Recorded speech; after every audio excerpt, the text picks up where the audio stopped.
Parts of speech ইংরেজি গ্রামারের একটা ভীষণ গুরুত্বপূর্ণ বিষয়, যেটা শিখতে গেলে সারা জীবন কেটে যায়, তাও সঠিকভাবে চেনা যায় না। কে বলেছে কথা? সম্পূর্ণ বেসলেস কথা এটা। এই বেসলেস কথা আমরা আজকে প্রুফ করে দেব যে একদিনে একটা ক্লাসে সব ধরনের পার্টস অফ স্পিচ গুলোকে চেনা যায়, বোঝা যায় এবং আজকের পর থেকে সারা জীবন মনেও রাখা যায়।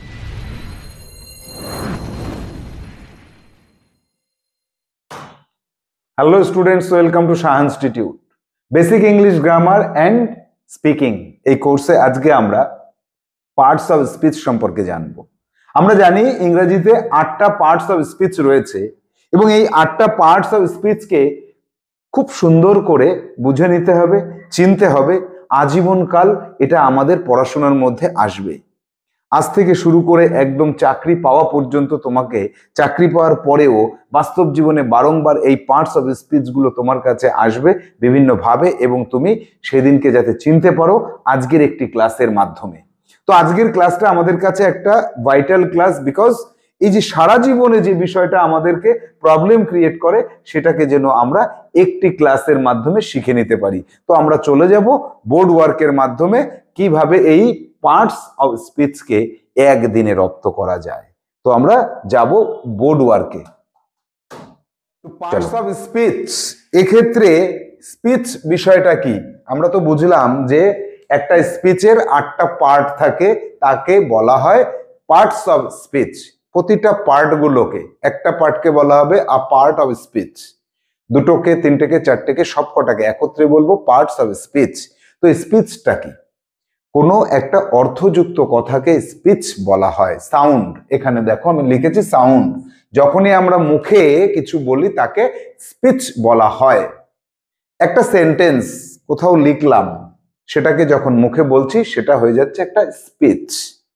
তাহলে এই যে একটা স্পিচ, এই স্পিচের মধ্যে ছোট ছোট ছোট ছোট পার্ট থাকে।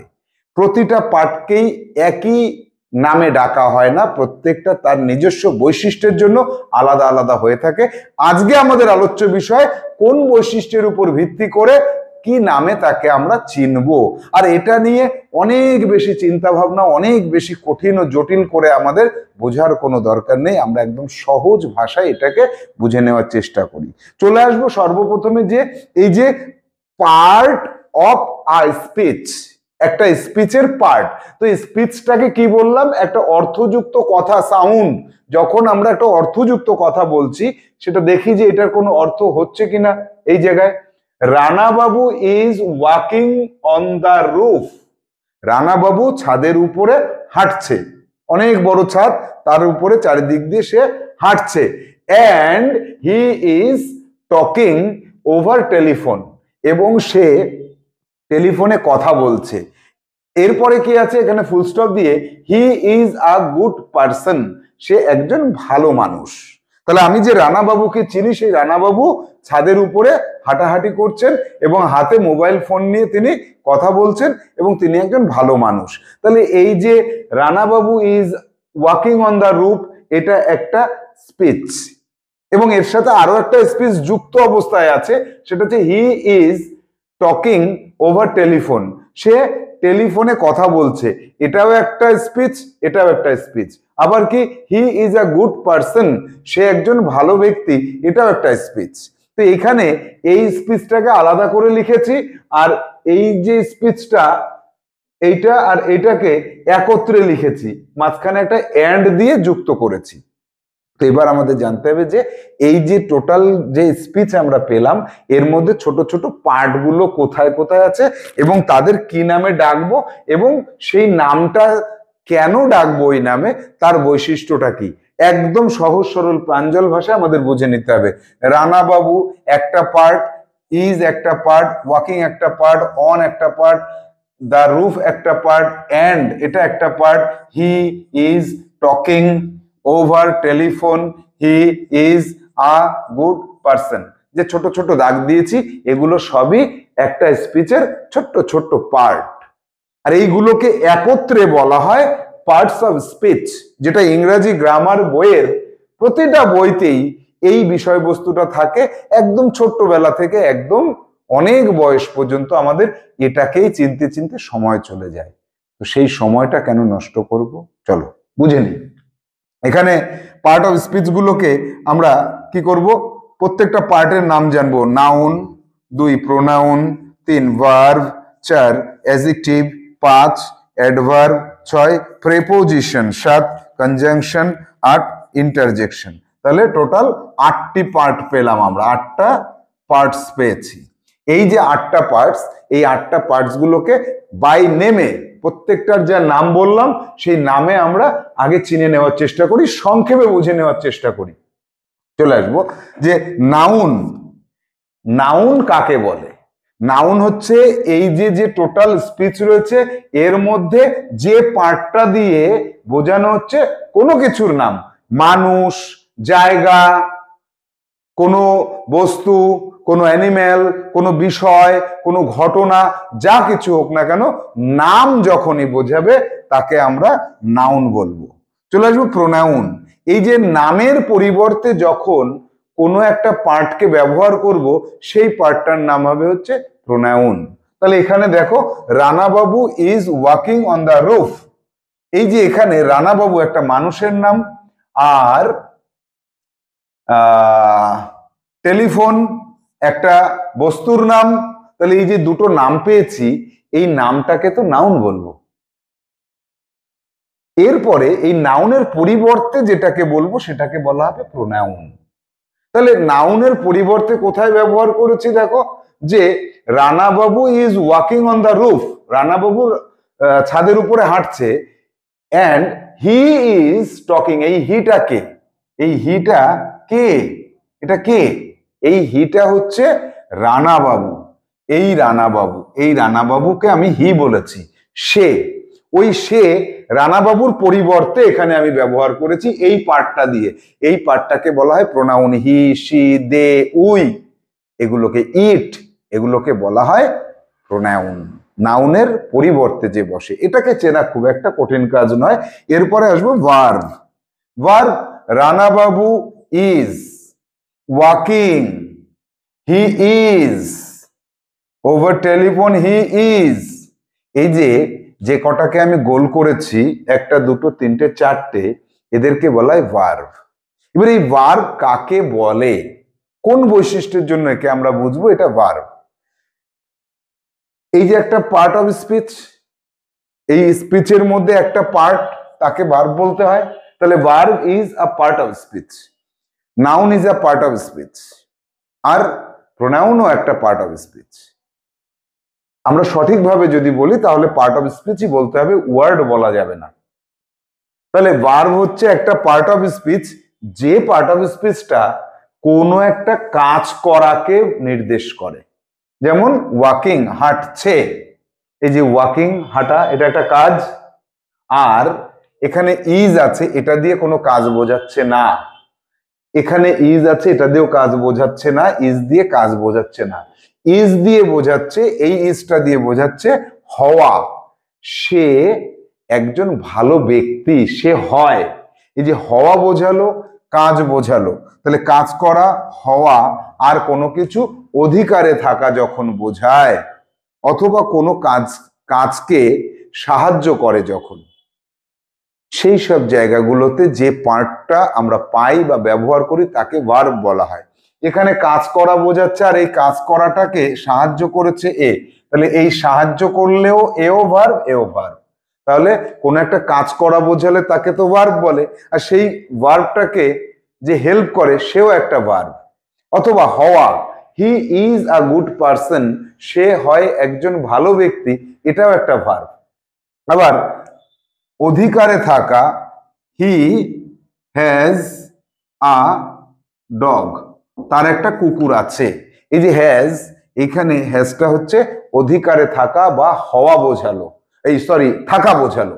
এই যে অধিকারে থাকা, এটাকেও আমরা ভার্ব বলে থাকি। তাহলে ভার্ব হচ্ছে যে পার্ট অফ স্পিচটা কাজ করাকে বোঝায়, হওয়াকে বোঝায়, অধিকারে থাকাকে বোঝায়, অথবা কাজকে সাহায্য করে, যে কাজকে সাহায্য করে যে, সেও একটা ভার্ব। তাহলে এবার এই বৈশিষ্ট্যটা থেকে আমরা কোনো একটা স্পিচের মধ্যে যখন এই পার্টটাকে খুঁজতে বলবে, আমরা খুঁজে বের করতে পারবো যে ভার্ব কোনটা। এরপরে চলে আসবো অ্যাডজেক্টিভ। অ্যাডজেক্টিভ কোনটা? নাউন এবং প্রোনাউন, এই দুটোকে চিনে নিয়েছি আমরা। নাউনকে আর প্রোনাউনকে মডিফাই করে। কেমন, নাউনটা কেমন এটা বোঝাবে যে পার্টটা দিয়ে, তাকে বলা হবে অ্যাডজেক্টিভ। এটাকে অ্যাডজেক্টিভ বলা হবে।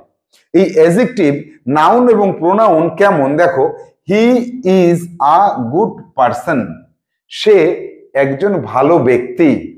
এই যে হি, সে হচ্ছে ভালো, পারসন, এই পারসনটাও ভালো, তাহলে এটা হচ্ছে নাউন, এটা নাউন, আর এটা হচ্ছে প্রোনাউন। তাহলে এই প্রোনাউনটা কেমন? ভালো। তাহলে নাউন অথবা প্রোনাউনকে কেমন এটা বোঝায়, একে বলা হয় মডিফাই করা। তাহলে নাউন এবং প্রোনাউনকে কেমন এই প্রশ্নটা করলে যে উত্তরটা আসে সেটাকে আমরা বলবো অ্যাডজেক্টিভ। সে কেমন, সে গুড, কেমন পারসন, গুড পারসন। এছাড়াও রং বোঝালে, কালার বোঝালে এবং সংখ্যা বোঝালে তাকেও আমরা অ্যাডজেক্টিভ বলে থাকি। এর পরবর্তীতে চলে আসবো আমরা অ্যাডভার্ব। অ্যাডভার্বও একটা পার্ট, একটা স্পিচের একটা পার্ট। তাহলে যে পার্ট অফ স্পিচ দিয়ে আমরা এই যে ভার্বকে পেয়েছিলাম, ভার্বটা কেমন ভাবে হচ্ছে, কখন হচ্ছে, কোথায়, এটা বোঝানো হয় যে পার্টটা দিয়ে, সেই পার্টের নাম অ্যাডভার্ব। বোঝা গেল না? আরেকটু ক্লিয়ার করতে হবে। এর পাশাপাশি বলবো যে একটা অ্যাডজেক্টিভ কেমন অথবা আরেকটা অ্যাডভার্ব সে কেমন, সেটা বোঝায় এই অ্যাডভার্ব দিয়ে। তো এই অ্যাডজেক্টিভকে যখন মডিফাই করবে বা অ্যাডভার্বকে মডিফাই করবে, তখন একটা অ্যাডভার্বকে খুঁজে পাওয়াটা সহজ হয়। কিন্তু ভার্বের ক্ষেত্রে ভার্বকে যখন মডিফাই করছে তখন সে অ্যাডভার্ব হচ্ছে কিনা এটা বোঝাটা একটু কঠিন হয়ে যায়। তাই আমরা সহজভাবে আজকে বোঝার চেষ্টা করব। কোনো একটা ভার্বকে প্রশ্ন করতে হবে, প্রশ্ন করতে হবে কেমন ভাবে, তাহলে যে উত্তরটা আসবে সেটা হবে অ্যাডভার্ব।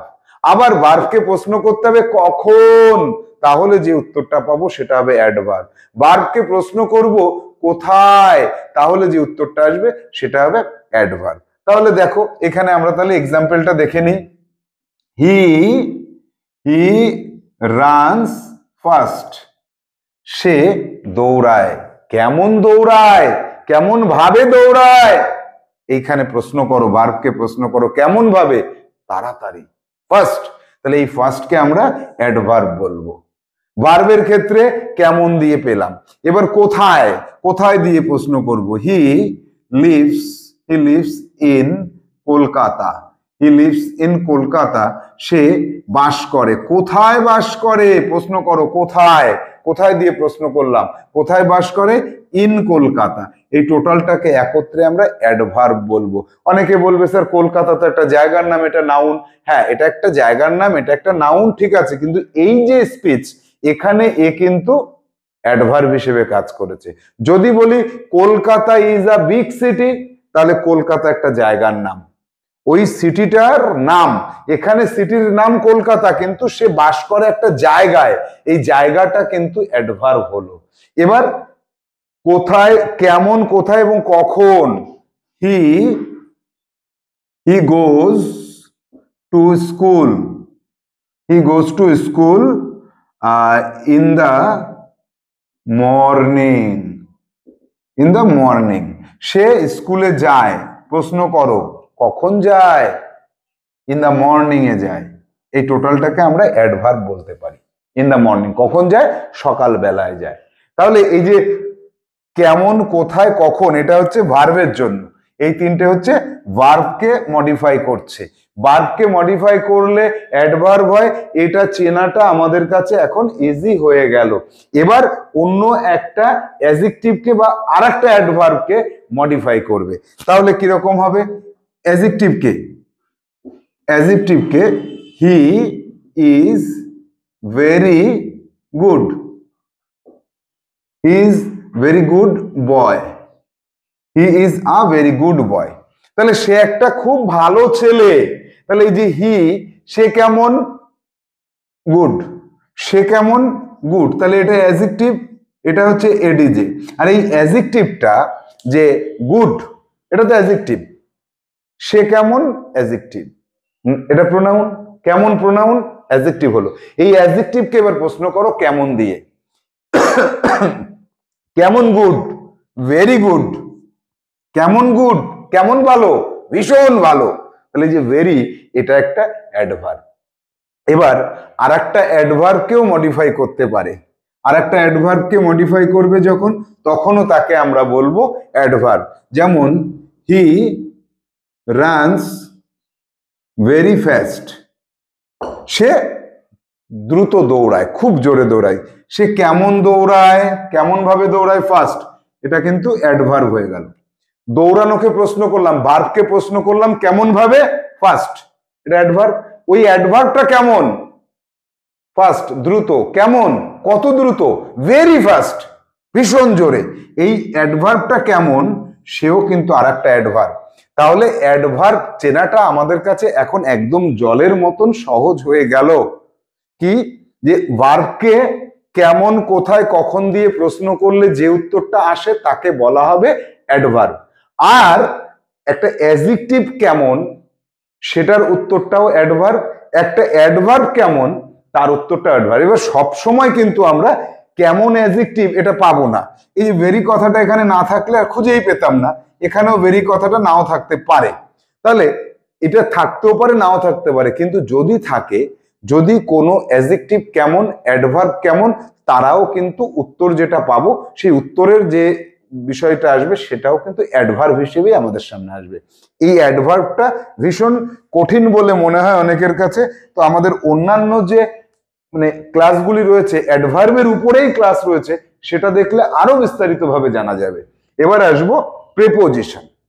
দেখো এখানে প্রেপোজিশন কোথায় আছে, যে on the roof, over telephone. এই যে in, on, over, out, in the, on the, into, on to, হ্যাঁ, বাই, এগুলোকে বলা হয় প্রেপোজিশন। এগুলোর আমাদের কাছে লিস্ট আছে, কয়েকশো প্রেপোজিশনের লিস্ট পাবো আমরা। সেই লিস্ট থেকে প্রেপোজিশনকে আমরা চিনে নিতে পারবো। এরপরে চলে আসবো কনজাংশন। কনজাংশন হচ্ছে দুটো স্পিচকে জোড়া দেয় যে, তাকে কনজাংশন বলে। যেমন Rana babu is walking on the roof, এটা একটা কিন্তু স্পিচ। এটুকু বলে থেমে গেলে আর কোনো প্রবলেম ছিল না, এটাই একটা স্পিচ।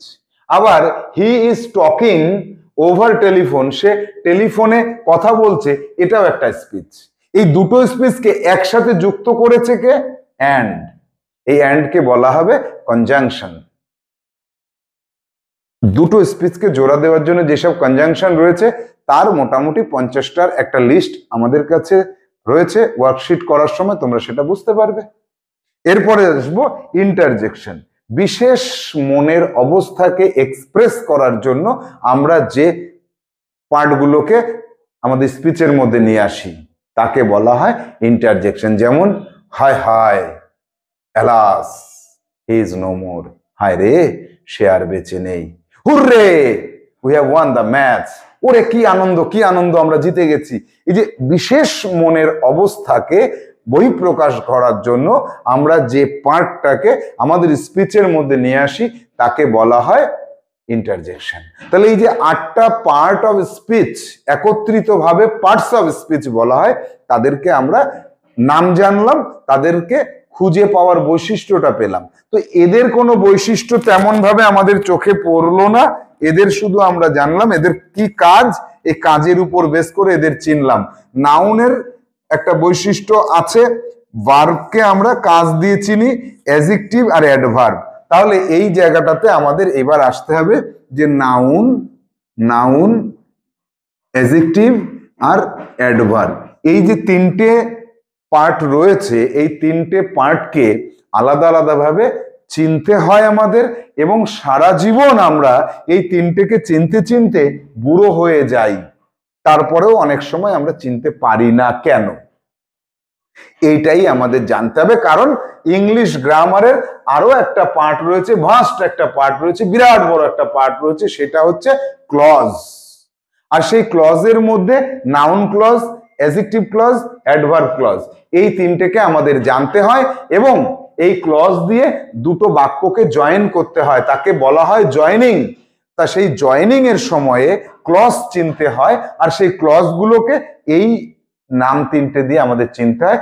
এর বৈশিষ্ট্যটা আমাদের আরো ভালোভাবে এখনই বুঝে রাখার দরকার আছে, বাকিগুলোকে কিন্তু আমরা ঠিক ভাবে চিনে নিতে পারবো। ভার্বকে আমরা চিনতে পারবো কাজ দেখলে, হওয়া বোঝালে, বা আর একটা ভার্বকে হেল্প করছে সেটা হলে, অথবা আমার অধিকারে আছে সেটা বোঝালে। অধিকারে থাকা কি হয়? হ্যাভ, হ্যাজ, হ্যাড, এই তিনটে হয়। আর হওয়া বোঝায় কি? Am, is, are, was, were, shall be, will be, can be, be, এই বি দিয়ে বোঝায়। আর বাদবাকি যে ভার্বগুলো রয়েছে তারা হচ্ছে অ্যাকশন ভার্ব। এই যে অ্যাকশন ভার্ব কাজ করা বোঝায়, তার 5টা ফর্ম থাকে।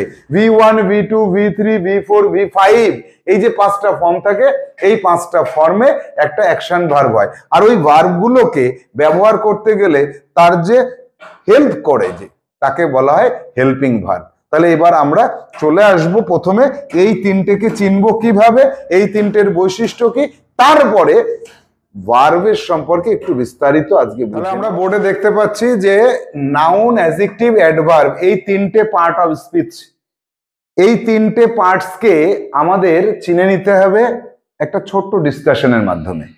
তো আমরা প্রথমে যে স্পিচগুলোকে পাচ্ছি, যেমন হি প্লেজ ওয়েল, সে ভালো খেলে। আই এম আ ডক্টর, আমি একজন ডাক্তার। Rana is a fat boy, Rana একটা মোটা ছেলে। এই যে তিনটে স্পিচ পেয়েছি বা তিনটে সেন্টেন্স পেয়েছি, তিনটে সেন্টেন্সের ক্ষেত্রে এই তিনটেকে ভালো করে চিনে নেওয়ার চেষ্টা আমাদের করতে হবে।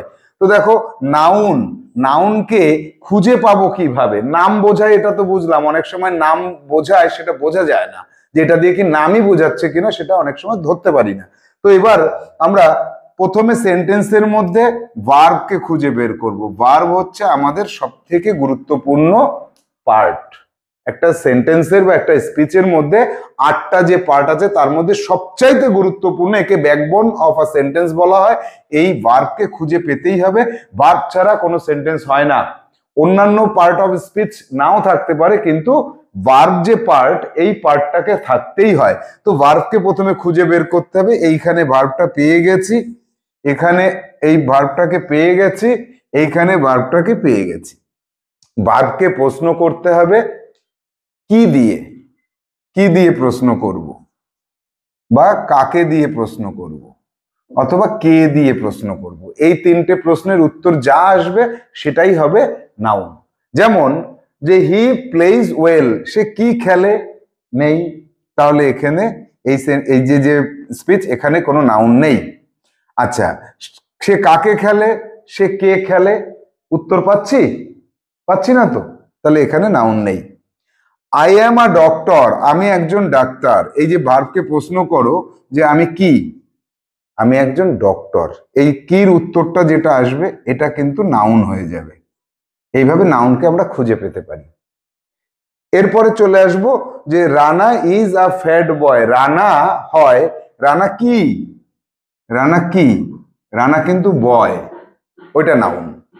ফ্যাট কথাটা কিন্তু রানা ফ্যাট এটা না, বয়টা কেমন সেক্ষেত্রে ফ্যাট আসবে, কিন্তু রানা কি? একটা বয়। এবার আরো আছে কাকে অথবা কে, তাহলে এই বয়টা কে? এই হয়, এই যে হয়, একটা বালকের কথা বলছি, এই হয়টা কে? রানা, এটাও নাউন। কাকে? তাহলে আই নো রানা, আমি রানাকে চিনি। আই, এখানে আরেকটা সেন্টেন্স লিখতে হবে, আই নো রানা, আমি রানাকে চিনি। এই যে ভার্ব পেয়ে গেছি, একে প্রশ্ন করো কাকে দিয়ে, কাকে দিয়ে প্রশ্ন করো। তাহলে আমি চিনি, কাকে চিনি? এর উত্তরটা আসছে রানা, তাহলে এটা নাউন। তাহলে নাউনকে খুঁজে পেতে হবে কিভাবে একটা সেন্টেন্সের মধ্যে, সেটা আমরা বুঝতে পারলাম। এবার চলে যাব অ্যাডজেক্টিভকে। অ্যাডজেক্টিভকে খুঁজে পেতে গেলে কোনো একটা সেন্টেন্সের মধ্যে সর্বপ্রথম আমাদের নাউনকে আগে জানতে হবে। নাউন অথবা তার পরিবর্তে যেটা থাকে সেটা তো আমরা জানি, প্রোনাউন। এই নাউন অথবা প্রোনাউন, এই দুটোকে পেলে তাকে প্রশ্ন করব কি দিয়ে? কেমন দিয়ে। এই কেমনের উত্তরটাই শুধু কিন্তু আসবে অ্যাডজেক্টিভ।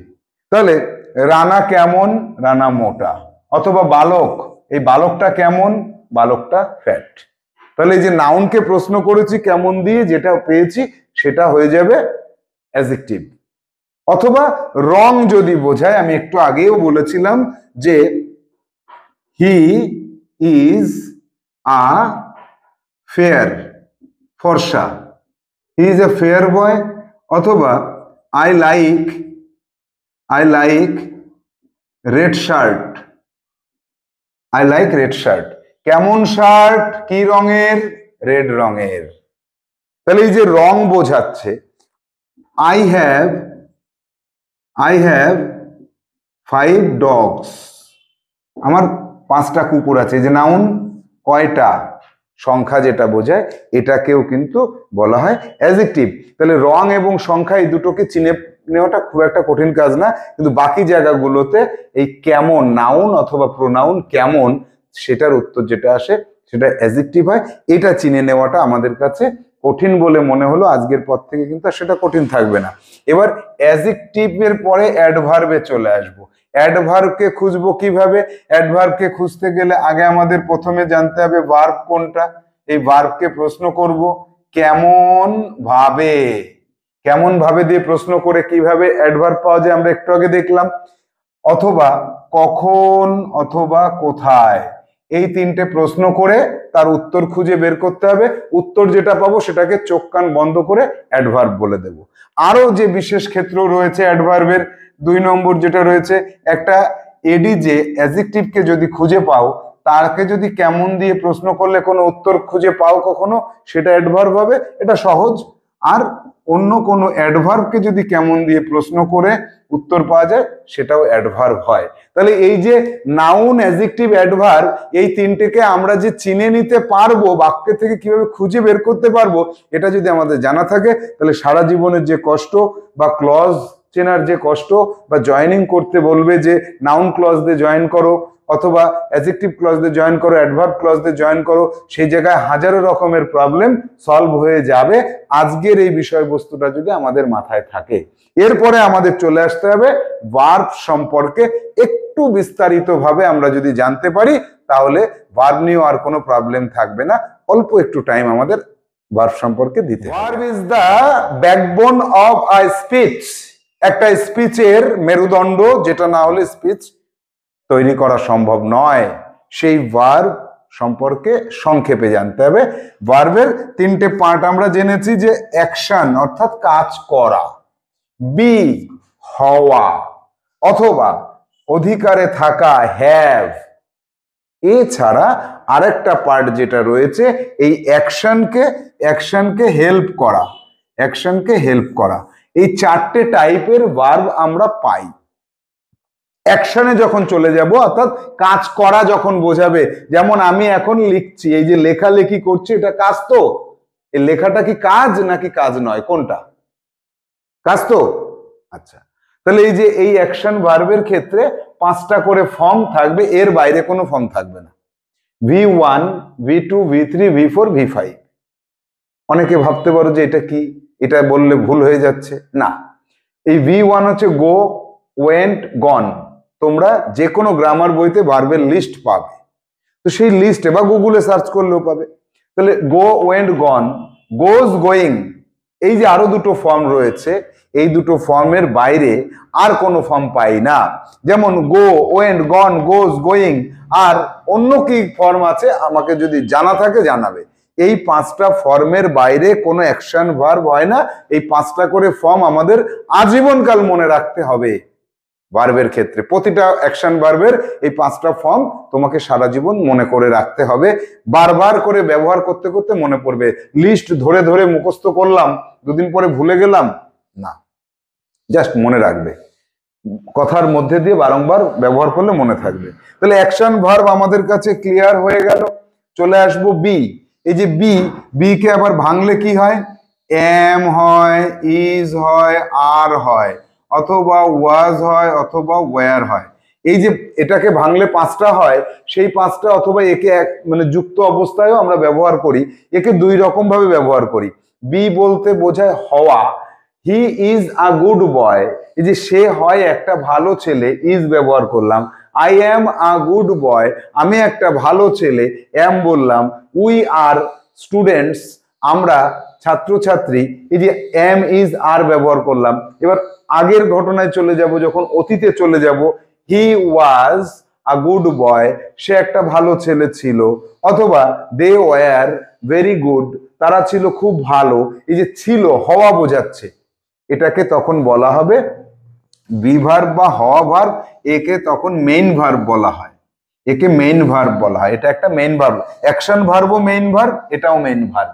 দেখো মেইন ভার্বের পর্যায়গুলো দেখো, অ্যাকশন ভার্ব গুলো সবসময় মেইন ভার্ব, এই হওয়াটা এটাও মেইন ভার্ব।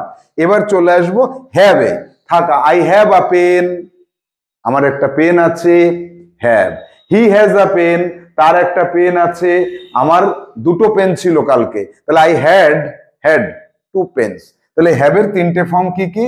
একটা হচ্ছে হ্যাভ, একটা হচ্ছে হ্যাজ, আর একটা হচ্ছে হ্যাড, এই তিনটে ফর্ম। তাহলে এই তিনটে ফর্ম যখন থাকা বোঝাবে, তখনও কিন্তু তাকে এই থাকাকে মেইন ভার্ব বলবো, একেও আমরা মেইন ভার্ব বলবো। তাহলে অ্যাকশন ভার্ব, হওয়া এবং কোনো কিছুর অধিকারে থাকা, এই তিনটেকে কিন্তু আমরা মেইন ভার্ব বলি, এগুলোকে বলা হয় কোনো একটা স্পিচের মেইন ভার্ব। এছাড়া আর যদি কোনো ভার্ব থেকে থাকে, তার নাম আমি বলেছিলাম 4 নম্বরে, যেটার নাম বলেছিলাম হেল্পিং ভার্ব। এই হেল্পিং ভার্বের মধ্যে এই যে এরা আসতে পারে, এরাও কিন্তু হেল্পিং ভার্ব হতে পারে। এরা মেইন ভার্ব তো অবশ্যই, আবার এরা মাঝে মাঝে একটা অ্যাকশন ভার্বকে হেল্প করতে এগিয়ে আসে, তখন এরা হেল্পিং ভার্ব হয়ে যায়। তাহলে হেল্পিং ভার্ব কি কি আছে? Am, is, are, was, were, have, has, had, আরো তিনটে রয়েছে, সেটা হচ্ছে ডু, ডাজ আর ডিড, এই তিনটে। তাহলে 5 আর 3 8 আর 3 11, এই যে 11টা হেল্পিং ভার্ব রয়েছে, এই 11টা হেল্পিং ভার্বকে বলা হয় যে প্রাইমারি হেল্পিং ভার্ব। আরো এছাড়াও আরো কয়েকটা হেল্পিং ভার্ব আছে, আরো 10টা আছে। কি কি? Shall, should, will, would, can, could, may, might, ought to, must, এদের মোডাল বলা হয়, মোডাল অক্সিলারি ভার্ব। অর্থাৎ এই যে মেন ভার্বটাকে একটা নির্দিষ্ট ভাবে ব্যাখ্যা করার জন্য, বলার জন্য ওদেরকে দরকার হয় অথবা এদেরকে দরকার হয়, এরা তখন হেল্পিং ভার্ব।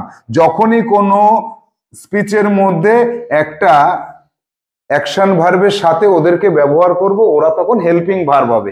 আর যদি কোনো অ্যাকশন ভার্ব ছাড়া হওয়া বোঝাচ্ছে, থাকা বোঝাচ্ছে, তাহলে মেইন ভার্ব হবে। আর এরা তো অলওয়েজ কি, এরা সারা জীবনই modal helping verb, auxiliary verb. এছাড়া আরো তিনটে হেল্পিং ভার্ব রয়েছে, যে হেল্পিং ভার্বের মধ্যে এখানে পেলাম 11টা, এখানে পেলাম 10টা, তাহলে 11টা পেয়েছি, 10টা পেয়েছি, আরো তিনটে পাবো। সেই তিনটে কি? নিড, নিড টু একসাথে, ইউজড টু, আর একটা পাবো ডেয়ার, ডেয়ার টু। এই তিনটেকে সেমি মোডাল বলা হয়, তা আমরা আরো পরে জানবো। তাহলে এই যে ভার্বের যে ভ্যারিয়েশন রয়েছে, প্রচুর প্রকার। ভার্বের উপরে আমার একটা পার্টিকুলার ক্লাস রয়েছে, সেখানে পুরোটাই ভার্ব নিয়ে বলা হয়েছে, সেটাও তোমরা দেখবে। ভার্বের উপর যে ওয়ার্কশিট রয়েছে সেটাও তোমরা করবে। কিন্তু আজকে আমরা টোটাল পার্টস অফ স্পিচ গুলোকে বোঝার জন্য প্রত্যেকটাকেই কিভাবে সংক্ষেপে চেনা যায় এবং তাদের বৈশিষ্ট্য কি, এগুলো আমরা বুঝে নিলাম। অন্যান্য পার্ট অফ স্পিচ যেগুলো রয়েছে তাদের কিন্তু আমরা ভেঙে ভেঙে ব্যাখ্যা করলাম না, শুধু ভার্বটাকে টোটাল কতগুলো পার্ট রয়েছে তাকে আমরা চিনে নিলাম। কারণ আমরা জাস্ট কিছুদিন পরে যখন কথা বলতে শুরু করব, তখন কিন্তু আমাদের অন্যান্য পার্টস যেগুলো রয়েছে, নাউন কত প্রকার, অ্যাডজেক্টিভ কত প্রকার, অ্যাডভার্ব কত প্রকার, ওগুলো আসবে না। কিন্তু এই কটা যদি না জানা থাকে, কথা বলা কোনোদিন যাবে না। কথা বলতে গেলে হাজারো রকমের ভুল হবে। নির্ভুল ভাবে কথা বলতে গেলে এই ভার্বটাকে আমাদের জানতে হবে। তাহলে ভার্বের আলোচনার সঙ্গে সঙ্গে আমরা কি করলাম? আমরা টোটাল পার্টস অফ স্পিচ, 8 টাইপসের পার্টস অফ স্পিচকে আমরা চিনে নিলাম। তাহলে আশা করছি আজকের ক্লাসের পরে ওয়ার্কশিট কমপ্লিট করলে তোমাদের পার্টস অফ স্পিচ সম্পর্কে আর কোনো প্রবলেম থাকবে না। যদি প্রবলেম হয়, যদি মনে করো যে আরো কিছু জানতে হবে, আমাদের সঙ্গে যোগাযোগ করবে।